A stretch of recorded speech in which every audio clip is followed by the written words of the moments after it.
Raríssimas, raríssimos e raríssimas, bom dia, René de Paula Júnior falando aqui no Radinho de Pilha, 12 de novembro de 2024, terça-feira. Não, eu não estou em algum dentista diabólico, caso vocês ouçam ao fundo o ruído um pouco perturbador de uma broca demoníaca, é alguma construção aqui em volta. Vamos tentar abstrair, né, essas distrações sonoras. Hoje é terça-feira, se tudo der certo, eu vou hoje tomar a minha enésima dose de vacina contra a Covid. Está aí uma das graças de você fazer 60 anos. Eu sou aí um firme adepto das vacinas, mas eu quero começar o episódio de hoje com algo que não tem a ver com necessariamente vacinas, não tem necessariamente a ver também com a demolição e reconstrução da cidade à minha volta, mas sim com uma manga. Né? Hoje de manhã, tomando café ali com a minha mulher, vamos tirar a mesa, vamos lavar a louça, e eu percebi que em cima de uma travessa ainda havia uma manga comprada, acho que na sexta-feira, uma manga certamente bem madura. Eu olhei aquilo e não resisti, e não sei se você por alguma razão obscura me segue no Instagram, eu não recomendo porque eu posto demais. Eu saquei o meu celular e registrei aquelas cores lindas, né? Não satisfeito, fui pegar minha câmera de verdade para ver se ia ficar melhor, e realmente ficou melhor, mas aí uma coisa várias coisas interessantes ali, né? Na hora que eu fui abrir a foto e eu olhei a pele da manga, a pele, aqui, imagina umas cores que vão desde um alaranjado, amarelo, passando por um vermelho muito profundo, lindo, todo salpicado de pontinhos, um absoluto espetáculo. E quando eu olhei aquilo, falei, nossa, isso parece uma foto de algum telescópio espacial, parece alguma foto do telescópio Hubble, né? Parece alguma foto dessas que eu às vezes uso no fundo do meu desktop. Aliás, o fundo do meu desktop tem hoje uma imagem de uma divindade, a única divindade a quem devemos a vida e tudo o que acontece nesse planeta. Não é Zeus, não é Zoroastro, não, é simplesmente o Sol. Se não fosse esse cara lá em cima o tempo inteiro, aliás, esse cara absolutamente indiferente com relação às nossas súplicas, assim que é bom, ninguém estava aqui fazendo podcast nenhum. Mas voltando aqui à questão da manga, que imagem absolutamente linda. Eu até coloquei no Twitter chamando a atenção para alguns cientistas. Eu falei, gente, veja como Sean Carroll, que eu estou sempre elogiando aqui, né? Falei, Sean Carroll, dê uma olhada, isso é uma imagem espacial ou é simplesmente uma manga madura? E isso, na verdade, é um gancho interessante com duas questões. A primeira delas é que a gente comentou já inúmeras vezes no Radinho que animais percebem o mundo à sua volta de uma maneira diferente da nossa, né? Então cães não enxergam todas as cores, né? Gatos também não enxergam todas as cores, algumas criaturas enxergam mais cores do que nós, a abelha e muitos insetos enxergam ultravioleta. Eu nem imagino como é que é você viver num mundo em que você tem cores para ultravioleta, né? Imagina, cores que para a gente são inimagináveis. Você tem camarões mantis que também tem, sei lá, enxergam luz polarizada, enxergam, sei lá, os caras quantos cones eles têm, uma absoluta barbaridade. Então, o que a gente chama de realidade à nossa volta é a realidade de acordo com os nossos sentidos, que evoluíram para um determinado contexto, evoluíram para a savana da África, basicamente, não é? Então, o que eu estou vendo ali, a manga, eu fico imaginando como outras criaturas veem essa fruta. Provavelmente, olhando ali pelo tamanho da manga, ela deve estar interessada em ser comida por criaturas relativamente grandes, não é mesmo? Então eu acho que provavelmente aquelas cores ali anunciando que ela é madura, anunciando que ela é suculenta, elas devem ter sido ali calibradas para primatas como nós, né, para talvez outras criaturas. Outros não vão dar a menor bola. Talvez, por exemplo, um cão, né, não imagine um cão chupando manga, por favor, isso não faz bem para ninguém. Mas talvez um cão se interesse pela manga não pelas cores, mas pelo cheiro. A quantos quilômetros de distância, de repente, um cachorro consegue identificar uma manga. Mas flores, por exemplo, que a gente sempre tenta ter aqui em casa, flores não foram feitas para nós, né? As cores que a gente tanto admira, na verdade, não é exatamente o foco. Muitas dessas flores, elas têm cores e padrões que a gente não enxerga, porque, na verdade, elas estão interessadas em chamar a atenção de polinizadores, sejam eles passarinhos, sejam eles abelhas, sejam eles qualquer outro tipo de inseto, que, de repente, eles estão enxergando uma coisa que a gente não está enxergando. Eu vou, inclusive, procurar e vou ver se eu dou um link. Como sempre, os links estão aqui na descrição do episódio, os links também estão lá no radinhodepilha.com. Aliás, ontem eu estava dando uma acertada no site, tinha alguns probleminhas ali, mas desde o episódio 1, há 8 anos atrás, todos os links, todos os arquivos estão todos lá. Não é? A gente tem um canal no Telegram, a gente também tem um canal no WhatsApp. Pois bem, mas eu vou tentar dar o link para algum vídeo que ilustre como que insetos veem o mundo, como é que as flores são diferentes conforme a gente enxerga, certo? Certo. Então isso é muito interessante porque me faz pensar numa noção, e eu vou dar o link também para vocês, que já não vou lembrar o nome do biólogo, que ele propôs uma noção muito interessante, é uma noção que usa uma palavra alemã, que aliás é a mesma palavra alemã usada para o meio ambiente em alemão chama Umwelt, quer dizer entorno, né? Welt quer dizer mundo, o mundo à nossa volta, essa é a palavra em alemão para meio ambiente, mas o que ele está usando, essa palavra de Umwelt, é a maneira como é o mundo que cada criatura habita. Então, o mundo que, sei lá, um morcego habita é inimaginável para nós, porque o morcego consegue construir, né, uma imagem tridimensional do mundo por som, como se ele fosse, sei lá, um sonar de submarino, né, com algumas vantagens, né? Por exemplo, se eu olho um mosquito voando, eu não sei se ele é mais gordinho ou menos gordinho, né, se aquela mariposa é suculenta ou não, mas o morcego consegue por causa da maneira como o som volta. Quando o som bate e volta, ele fala, que delícia, que coisa espetacular, não é mesmo? Aliás, falando em Umwelt, eu me lembro acho que a única vez que eu interagi com um golfinho, que é uma criatura, não sei se você já teve ocasião, muito impressionante, porque é uma criatura de uma potência extraordinária, é muito muscular, ela é rígida, ela é bastante, nossa, não é exatamente fofinho ao toque, é uma criatura muito poderosa, mas é engraçado que quando você está interagindo com uma criatura dessas, tem uma assimetria, porque você está usando seus olhinhos, no meu caso, olhos bastante míopes, por sinal, mas aquela criatura, ela já deve estar sabendo se eu estou grávido, se eu não estou grávido, se eu tenho gases, se eu não tenho gases, seja lá o que for, porque antes mesmo dela se aproximar de mim, ela já deve ter, né, por som, por sonar, sei lá quantas informações que ela conseguiu antes, informações que às vezes eu mesmo não tenho acesso. Né? Então veja que interessante essa assimetria, cada criatura vive num mundo diferente e às vezes a gente esquece, a gente fica achando que nós temos aqui sentidos que nos colocam em contato direto com a realidade inequívoca, não é bem assim. Você está vendo um mundo que os seus sentidos evoluíram para perceber.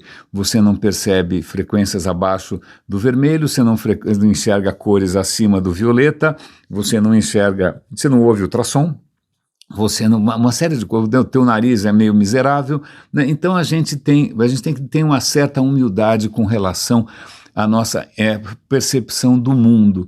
E eu vou pegar isso como gancho para quem, né, se interessar, tem uma entrevista bastante interessante no podcast francês, aqui um canal que eu gosto bastante, de ciências, sobre imagens astronômicas.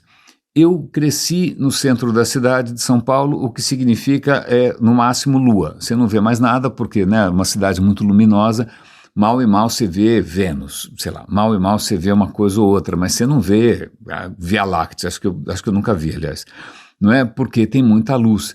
Mas a minha sorte é que quando eu era criancinha, meus pais me levaram no planetário, que tem um planetário no Ibirapuera, e lá tinha um curso de astronomia para crianças, e lá eu fiz um curso de astronomia. Eu me lembro muito mal porque eu era muito pequeno, né? Mas ali foi, uau, o céu tem tudo isso, que loucura, né? Tanto que acho que antes da pandemia a gente tinha programado, já tinha reservado as passagens e tal, uma viagem para Atacama, para o deserto, para visitar, né, aquele observatório que tem lá.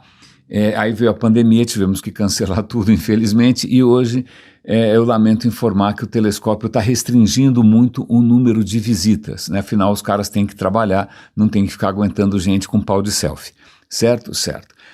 Pena, perdi essa chance, não faz mal, mas tem até uma história que eu quero compartilhar com vocês, muito, muito por cima, porque é uma história que quem conhece de verdade é a minha mulher. A minha mulher trabalhou durante muito tempo na prefeitura de São Paulo, ela se aposentou, inclusive como servidora municipal. né? E durante um bom tempo ela foi ligada, foi responsável ali, em parte, pelo Ibirapuera, pelo Parque do Ibirapuera, justamente onde tem o planetário onde eu fui quando eu era criança. E eu, obviamente, nunca mais tinha pensado no planetário, até ela me contar que um dia o planetário estava completamente abandonado porque a máquina, o projetor, havia pifado, né? E quando você vai hoje aliás, eu super recomendo, se você for para Nova York, ali no Museu de História Natural, tem um adendo ali, que tem um observatório, um planetário digital simplesmente maravilhoso. Acho que tem um desses em Chicago também. Todo museu que se preza de ciências hoje tem um planetário digital, que ficou fácil, né? Em princípio, você só faz um domo, faz uma abóbada, certo? Para servir de projeção, e você tem ali algum equipamento que projeta imagens digitais, tridimensionais, uma coisa de louco. Mas no meu tempo de infância não tinha nada disso. O projetor era um projetor óptico, mecânico, literalmente mecânico, com slides que você projetava no teto, com lentes e tal.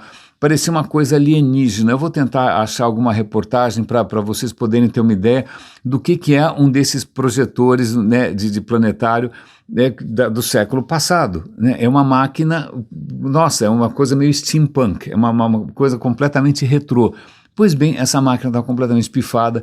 E aí a Prefeitura de São Paulo resolveu, vamos botar esse troço para funcionar de novo, então vamos entrar em contato com o fabricante. O fabricante é a Zeiss, né, a Zeiss, que ainda existe, uma empresa extraordinária. Aliás, para quem usa óculos, as lentes da Zeiss, não estou ganhando nada com isso aqui, realmente faz uma diferença louca, não é? Então a Zeiss ainda existe, e eles entraram em contato com a Zeiss e falaram: olha, a gente tem aqui uma relíquia, a gente tem aqui um projetor, não sei se é esse o nome, inclusive, vamos chamar de projetor, né, que a gente pede manutenção. Aí os caras falam: meu, não é possível, isso é para uma peça de museu. Acontece que, bom, obviamente isso está fora de linha, né, está descontinuado, né, a gente não faz mais essas coisas, mas a gente acha que a gente consegue localizar os profissionais que estavam ligados a esse tipo de aparelho. Imagina, um bando de velhinho aposentado. Eles localizaram na Alemanha, na Suíça, nem sei onde que esses caras estavam, localizaram os velhinhos que ainda poderiam, eventualmente, de maneira artesanal, de maneira bastante manual, né, resgatar, né, ressuscitar esse aparelho maravilhoso. Pois bem, eu espero que um dia ela registre essa história de uma maneira um pouco mais colorida do que a minha, né? Em suma, trouxeram os velhinhos para São Paulo, né, e eles refizeram as peças e trouxeram de novo à vida essa peça que, cara, é uma relíquia, né? Imagina como é que você consegue projetar de uma maneira convincente e tal. E olha, minhas lembranças de criança são realmente espetaculares desse planetário. Foi assim, resgatando esses caras tadinhos, devem estar todos mortos agora. Se essa máquina pifar de novo, eu nem sei. Né? Mas voltando aqui para essa questão de projeção e planetários e telescópios, etc. e tal, tem uma entrevista muito interessante nesse podcast francês que chama Ciência QED, não deixa para lá o título é meio complicado, mas que é uma entrevista com gente que torna visíveis para os nossos olhinhos imagens que não deveriam ser visíveis. Bom, você tem vários telescópios no espaço, você tem o Hubble, você tem o James Webb agora, não é?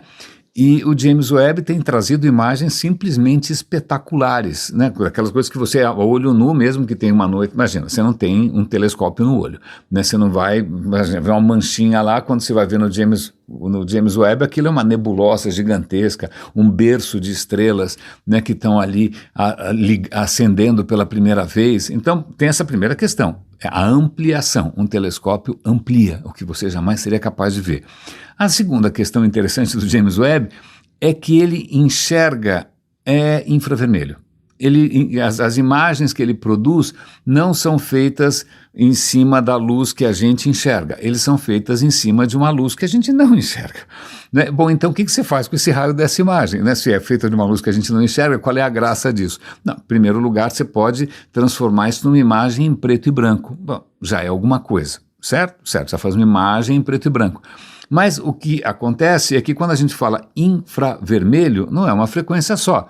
é qualquer frequência abaixo do vermelho, né? Então, é toda uma gama, é todo um leque de frequências que a gente, em princípio, não enxerga, certo? Então, o que os cientistas fazem com o auxílio de artistas gráficos, com o auxílio de profissionais de imagem, eles falam o seguinte: olha, vamos fazer o seguinte, vamos tentar tornar essa imagem colorida, atribuindo cores visíveis, né, que humanos enxergam, uma cor para cada faixa diferente de infravermelho.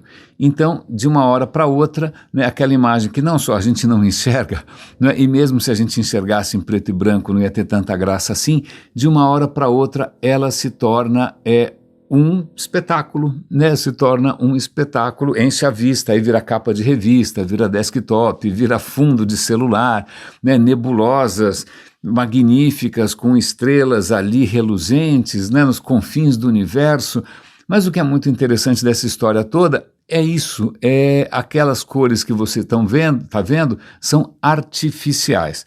Bom, se bem que é artificial por artificial, quando eu tirei a foto da manga com meu celular, ele ficou estupidamente vívido, parece que eu tinha tomado não, eu nunca tomei ácido lisérgico, mas eu imagino que esse seja um dos efeitos, né? Parece que eu tinha dado LSD para o celular, porque ficou umas cores super estouradas, e falei, meu Deus do céu, isso é propaganda enganosa, isso é só uma manga, isso daqui não é um show de luz e cores, não é? Tanto que eu fui lá pegar uma câmera de verdade que não tinha esses recursos de sei lá, de tornar mais vívidas, tornar a realidade mais real do que ela é. Né? E aí ficou um pouco mais bacaninha. Mas o que é interessante é que, veja, você parece que é uma manobra desonesta, porque afinal você está pintando uma coisa, as cores não são essas, mas a questão é, como é que você faz para tornar visível, não só visível, até inteligível, né, você tirar conclusões, entender, ou até mesmo estético, alguma coisa para as quais os nossos sentidos não evoluíram. Né? Então isso não é um capricho, né, que o diretor de arte falou, não sei, hoje eu acordei meio azul, estou numa fase azul que nem Picasso. Não, tem convenções, tem regras, né? Então não dá para você fazer, aliás tem regras até, se você põe de cabeça para cima ou de cabeça para baixo, tem regras de orientação dessas imagens astronômicas. Então a entrevista é muito bacana, eu sou meio bobo, talvez porque me levaram no planetário quando era criança. Aliás, eu morro de inveja de quem consegue ter, sei lá, em casa um jardim e possa ver estrelas e possa ver o universo. Hoje você tem uma geração inteira de telescópios inteligentes, né, que você consegue, ele vai rastrear as estrelas, ele vai compensar a rotação da Terra, ele vai se conectar a um smartphone, ele vai fazer todo um processo de filtro de ruído para conseguir gerar imagens bacanas no seu quintal. Isso, infelizmente, para mim é inimaginável, né? Eu continuo morando dentro de uma cidade. Quando eu consigo ver, sei lá, Marte, eu já estou ficando feliz. Quando eu consigo ver Vênus, que é uma coisa mais comum, eu também fico. Mas eu gosto, estou contando essas histórias todas porque a gente acaba, acostumando com a ideia que o mundo é aquilo que a gente percebe. Né, aquilo, inclusive, que é intuitivo. Eu me lembro, essa questão do intuitivo, acho que dá até uma boa discussão aqui, pelo seguinte, eu me lembro quando, estava na faculdade, eu fiz um tempo de exatas, e vem lá uma professora explicar para a gente física quântica. E aí você começa a ficar completamente confuso, ou mesmo relatividade do Einstein também, porque você fala, desculpa, isso não é intuitivo. Né, isso eu não consigo, a minha intuição não dá conta, né? A física de Newton tá tranquilo, a física de qualquer coisa tá tranquilo, você ainda consegue imaginar.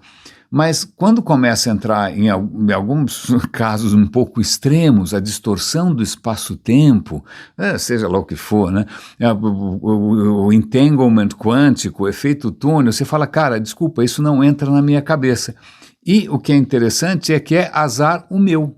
Né? Não é que o problema não é da realidade, a realidade é a realidade, né? E o problema é que a gente evoluiu ao longo de zilhões de anos para conseguir lidar com um aspecto específico, né? Azar o nosso se a nossa intuição, desenvolvida ao longo de tanto tempo, né? Por exemplo, você tem intuição para jogar uma bola de basquete, você sabe mais ou menos onde ela vai cair. Isso é uma intuição da gravidade, ok? Isso a gente consegue. A gente tem várias coisas intuitivas que funcionam, quantidades, tamanhos, sem problema, né? Mas algumas coisas que a gente conseguiu estender a nossa sensibilidade, você não tem uma contrapartida em termos de entendimento. Então é interessante porque isso, na verdade, talvez seja um dos problemas com ciência. Porque, vamos imaginar, você tem algum partido qualquer, de esquerda ou de direita, né, que de repente não gosta de alguma descoberta científica, não é? Então ele vai criar alguma narrativa intuitiva, alguma narrativa que fala com os seus medos, que parece natural para você, que parece com tudo que você já viu na vida, e ele vai falar, olha, o que está acontecendo aqui é isso, né? Eu estou dando aqui para você uma explicação simples para tudo, fala qualquer coisa, questão de gênero, origem do universo, sei lá o que, intervenções divinas, ou sorte, ou azar, isso tudo é intuitivo, mas não é correto.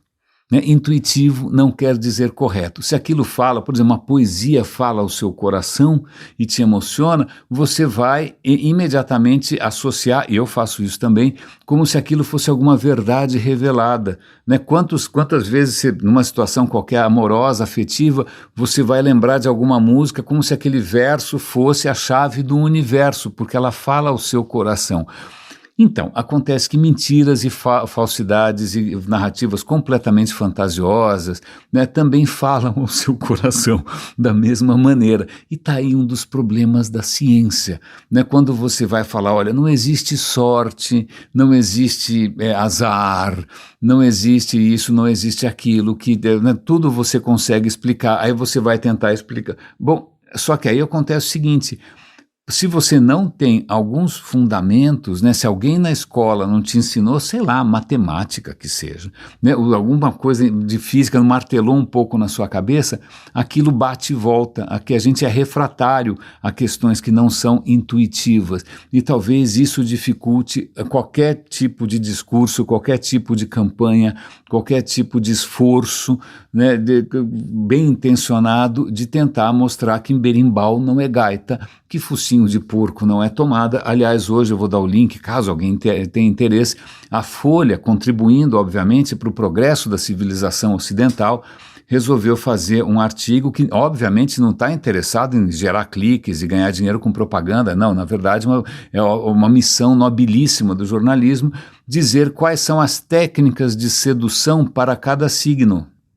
Certo? Vai fazer um sucesso, vai bombar esse negócio. O jornalista que publicou essa bananada vai ganhar bônus, vai ganhar algum tipo de prêmio, porque ele arrumou um assunto que é mais interessante do que, sei lá, se os buracos negros eles contrariam a lei da entropia, perdão, limpando um pouco a garganta aqui, ou se de repente a constante de Hubble de expansão do universo pode ser devido ou não à matéria escura, questões que poderiam ser muito mais interessantes, mas desculpa, não é intuitivo. O que é intuitivo são coisas que falam ao nosso coração, né, que qualquer um teria entendido no século XI, né, ou mesmo antes disso, não é mesmo? E que você vai acreditar que é possível você alterar o destino do universo ficando de joelhos e pensando sozinho, né? Ou que você tem alguma divindade, por alguma razão qualquer, vai achar que você é mais legal do que todas as outras 8 bilhões de pessoas do universo, né? E que vai simplesmente fazer as leis da física darem um nó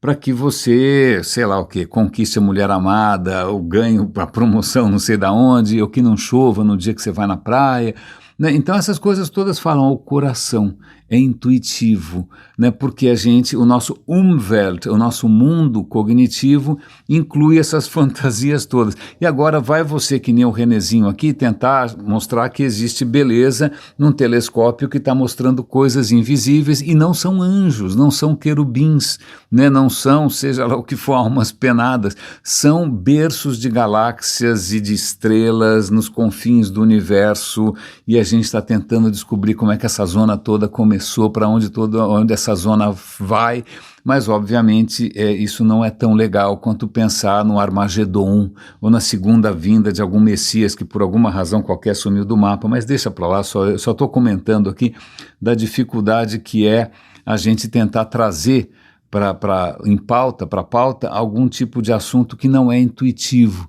Né? Então, veja só, a gente está quanto tempo que a gente está falando aqui, né, que a casa vai cair, que a gente não está conseguindo fazer nada a respeito das mudanças climáticas, mas isso não entra, não é uma coisa que parece que faz sentido, né? E cá estamos nós diante de evidências gritantes. Eu tenho uma lista de reportagens aqui, eu vou dar o link para quem for CDF aqui, né, indicando que esse ano vai ser de novo o ano mais quente no registro histórico que a gente tem, né, que o consumo de combustíveis fósseis só aumenta, apesar das promessas todas, né, que todo aquele papinho de 2030 subiu no telhado, né, eu já comentei com vocês aqui como companhias como o Google, por exemplo, estão tão desesperadas com a predominância, com essa corrida da inteligência artificial, que eles jogaram qualquer meta verde para cima e mais importante é satisfazer os acionistas. Eu queria conhecer esses acionistas e cobrir de porrada,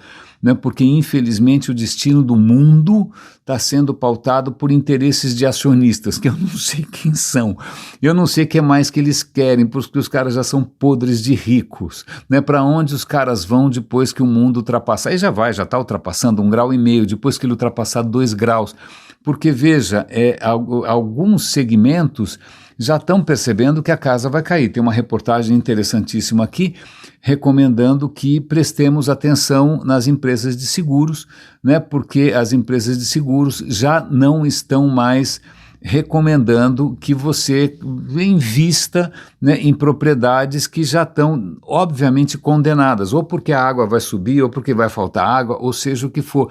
Então, muitos segmentos da economia já incorporaram essa certeza da desgraça. A questão é desgraça, isso é uma desgraça para todo mundo. E, aliás, obviamente, a gente continua no LinkedIn, né, ouvindo, sei lá, dicas de como construir, virar um influencer ou um top voice, né, que são coisas muito importantes enquanto o navio afunda. E, aliás, para quem tiver... Aliás, eu tenho que dar aqui até fazer um certo disclaimer, fazer um certo alerta antes. É uma reportagem bastante tocante. No final eu estava contendo as lágrimas. É uma reportagem da BBC no Sudão do Sul. Eu não sabia que tinha Sudão do Sul. Eu de geografia sou meio, de geopolítica eu sou meio cru, né? Mas o Sudão, por razões políticas e guerras mil, resolveu dividir em dois. Né, o que acontece é que o Sudão do Sul está agora enfrentando enchentes simplesmente bíblicas, simplesmente catastróficas, que ninguém fala. Né, o vídeo mostra ali uma imagem de uma certa região no Sudão, Bentiu, se eu não me engano, mostra a foto normal e de repente mostra a foto depois da enchente. Não tem nada depois da enchente, só tem água, certo? Então a região colossal, absolutamente inundada, pessoas que já tinham uma vida bastante precária, né, sofrendo ainda mais, mas tem um complicômetro, porque, e aí vale a pena lembrar do nosso governo atual, dos anteriores também, porque o Sudão descobriu que eles tinham petróleo, e eles começaram a explorar petróleo, a fazer perfuração à torto e à direito, sem as devidas precauções ambientais, não preciso dizer. Então tem vazamento de óleo para tudo quanto é lado, mas que tanto faz, porque algumas pessoas estão ficando muito ricas e outras não, dane-se, não é? Mas o que acontece é que com as enchentes, imagina que você tem vazamentos de óleo, poças de petróleo espalhadas por tudo quanto é canto, certo? O que acontece quando a água sobe? Mistura tudo. Mistura tudo. Então você chega numa condição simplesmente pesadelar, que é uma bela palavra, em que a água, você tem uma abundância de água, não, abundância não, né? Um tsunami de água para tudo quanto é lado, e as pessoas estão morrendo de sede. Por quê? Porque não dá para beber a água, porque a água foi contaminada com óleo, com resíduos da exploração de petróleo, né? Então as crianças estão nascendo com defeito. Eu recomendo que vocês fechem os olhos, porque vocês nunca mais vão esquecer o que são bebês nascendo com defeitos pavorosos. As pessoas estão morrendo. Vai mostrar ali, olha, eu tenho que pegar água dessa poça amarelada com uma cor doentia, porque ou é isso ou não tem, né? Porque quando o governo consegue trazer alguma ajuda, não dá para todo mundo. Então veja, esse é o Sudão do Sul, que obviamente não faz manchetes, exceto na BBC, parabéns BBC, né?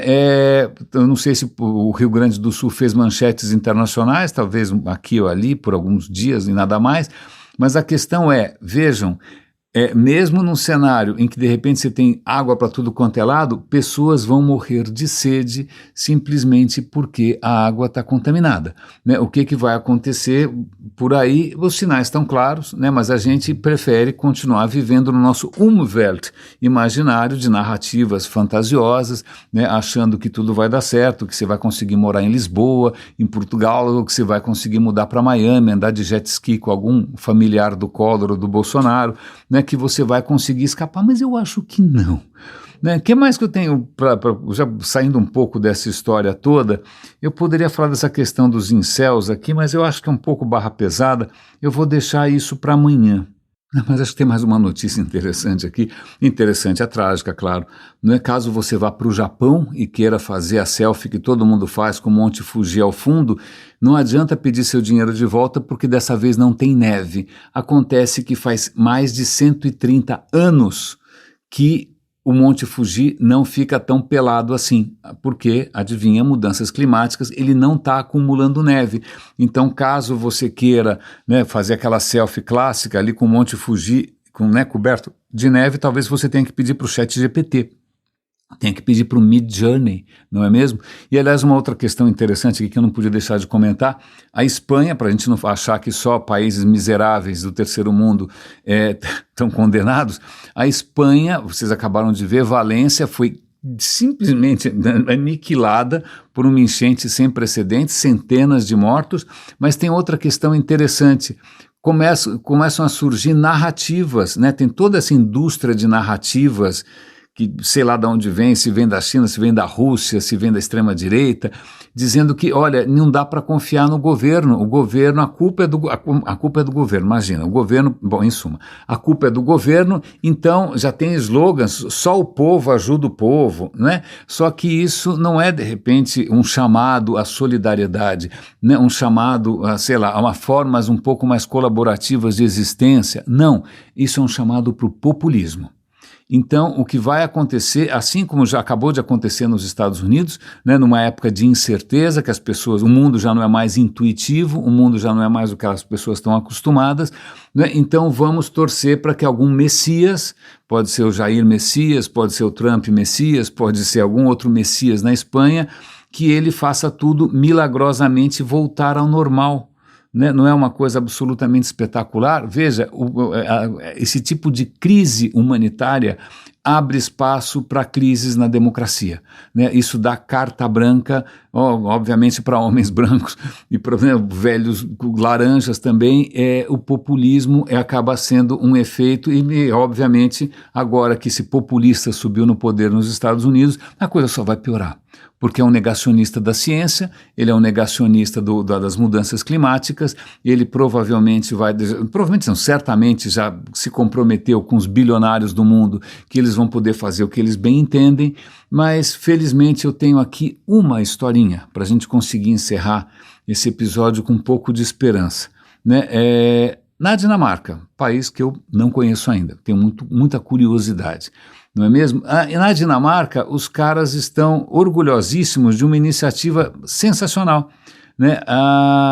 É uma iniciativa, era uma região portuária, uma região industrial perto de Copenhagen, que é chamada de Nordhavn, no dinamarquês é inexistente, mas deve ser isso, Porto do Norte, né? Aquilo estava abandonado, mais ou menos como Puerto Madero, na Argentina. Se vocês já foram para Buenos Aires, Puerto Madero era uma região abandonada. Aliás, um parêntese, por que Puerto Madero era uma região abandonada? Porque Buenos Aires sempre foi um porto, né? Imagina, é uma posição super privilegiada, mas os navios começaram a ficar cada vez maiores. E aí eles já não conseguiam atracar onde eles atracavam sempre, começaram a ficar muito grandes os navios. Então resolveram criar uma outra área portuária, não é? E só que o que acontece, durante algum tempo resolveu o problema, mas os navios continuaram crescendo e essa área que hoje é Puerto Madero ficou entregue às traças, às moscas, aos ratos, aos bandidos, etc. e tal, até que um dia a cidade de Buenos Aires resolveu transformar aquele porto abandonado, né, numa região super atrativa para turistas que, ao invés de conhecer a Buenos Aires verdadeira, ficam andando ali naquela vitrine que é um pouco esquisita, inclusive para comer churrasco brasileiro, que eu acho muito estranho. Mas voltando, então a Copenhagen fez uma coisa diferente, a Dinamarca fez uma coisa diferente. Eles resolveram transformar essa região que estava bastante depauperada num modelo de cidade de 5 minutos. O que é uma cidade de 5 minutos? É uma cidade onde você consegue fazer tudo o que você precisa em 5 minutos. Então não é que você tem, como eu aqui, pegar o carro e dirigir durante 40 minutos para ir no dentista, volta, tem mais 1 hora de trânsito para ir não sei para onde. Não. É uma cidade feita para pedestres, é uma cidade feita para ciclistas, é uma cidade com impacto ambiental mínimo, né, mínimo, e obviamente vai fazer as pessoas muito mais felizes, porque eu juro, eu seria muito mais feliz numa cidade de 5 minutos do que vivendo num apartamento na Babesco, em São Paulo, com carro blindado, segurança na porta, né, tendo que deixar filho dentro da escola, como se, né, se a gente estivesse numa guerra civil, né? Então veja, existe felicidade maior do que você poder resolver toda a sua vida, né, assim, à sua volta, né, sem receio, sem medo, né, sem ter que ficar investindo em carro blindado. Pois bem, existem caminhos, mas aí eu vou encerrar de verdade eu vou dar o link aqui para quem quiser assistir, uma entrevista muito interessante. Como é que é o nome do autor? Acho que é Tim Marshall. Ele escreveu uma série de livros nos últimos anos sobre o poder da geografia. Ele é um correspondente internacional, já tinha viajado o mundo inteiro, em lugares obviamente não muito turísticos, né, sei lá, Iraque, Líbia, né, frontes de guerra, etc. E ele percebeu que se tem alguma coisa que a gente esquece, é o quanto a geografia influi. Então ele vai mostrar que, veja, se você olhar um país como a Inglaterra, por exemplo, é uma ilha, certo? É uma ilha. Quais são as fronteiras de uma ilha? O mar, certo? Então você não tem muita crise de identidade. Agora, se você pensar num país como a Polônia, as fronteiras da Polônia, nossa, flutuam loucamente ao longo dos séculos, é uma loucura. Por que a Polônia está sempre ali no meio do caminho de tanta guerra, de tanta conquista? Porque aquilo, geograficamente, é um corredor natural. Né, um corredor natural para o Mar do Norte, um corredor natural para a Europa, entre a Europa, é uma ponte.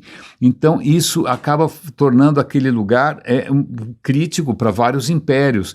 Então coitado de quem tiver na geografia errada. E ele vai comentando, olha, veja, os Estados Unidos também sempre tiveram essa ilusão, né, de estarem protegidos de tudo por causa da geografia. Eles são um país que ao norte tem o Canadá, que é a mesma coisa que não tem nada, porque um monte de gelo e pessoas, meia dúzia de pessoas na periferia, ali nas costas. Embaixo você tem o México, que também não causa muito problema, porque é um estado bastante dependente da economia americana. De cada lado você tem o oceano, então ninguém vai invadir você. Você, em princípio, está tranquilão, né? Você não é um país como, sei lá, a Bélgica, você não é um país como, sei lá o que, fala qualquer... Alsácia-Lorena, né? Esses países que, por conta da geografia, ficam ali sendo pisoteados por impérios que vão numa direção ou em outra. Né? E ele fala, olha, o trauma que foi o 11 de setembro, o 11 de setembro foi o primeiro ataque em território americano de forças inimigas. Isso pirou, isso deve ter aberto espaço para o Trump, né? Deve ter aberto espaço, nossa, nós não estamos tão a salvo assim, né? E aí isso talvez essa geografia, inclusive da Europa, explica por que a União Europeia é tão importante, porque não que todo mundo se ame, mas ele faz uma imagem interessante que é o seguinte... É como, imagina, a França e a Alemanha, que sempre bateram cabeça, na União Europeia elas têm que se abraçar, porque quando você está abraçado, você não consegue esfaquear os outros pelas costas. Né? Então você fica bem abraçadinho assim, não dá para dar soco na cara. Né? Não dá para, eventualmente, uma joelhada nas partes pudendas, mas é a noção de geografia, e ele vai falar, inclusive, de países que, de repente, por uma questão completamente aleatória, podem estar com a sorte grande. Né? A Argentina tem grandes reservas de lítio. Oh, veja só, não é? Será que ela vai conseguir explorar isso sem detonar o seu próprio meio ambiente?